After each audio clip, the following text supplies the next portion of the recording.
Batek daki zein izan daitekeen bi pertsonaia zelebre hauek batzearen ondorioa. Himalaian, zer gure on topa? Ez dugu baloratzen geusek, ez? Botoi bat zakatu eta argie piztu, grifoari bebai buelta ardiemon eta ure urten. Sentidutea da eskurritea geuse barriek edo zein errezadeko gun bizimodu hemen, ez?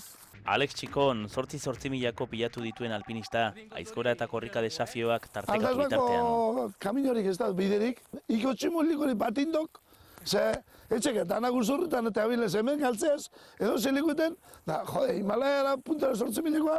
Eta Pabi Ostolaza, Carmen Txakurraz, txakur lehiaketen txapelen arrastoa segitzeaz gain, Stuttgartetik Europako sega txapelketan 5 domina lortutakoa. Erdin kontu hori, inbiar dugu, Bai. Erronka herri honetan gauza asko hasten diren bezala hasi zen, ezetz joan aitonak egiten zuen bezala lemuatik sakanara oinez. Laugunean ganera? Bai. Hori kentik burutik laugunean esilekin da.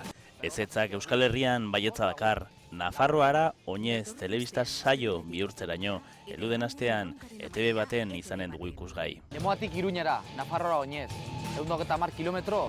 Erronka batek bestea dakar, eta Iruñeko bitxidenda batek sakanan bukatu beharrean bidea Iruñera luzatuz gero, 1.500 euro eskaini zizkien biek alabiek, Nafarroa oinezi, San Fermin ikastolari ematea erabaki zuten. Egun gutxi eta pasadizo askoren ondoan Iruñera iritsiko te dira. Erronka lortuko dugu!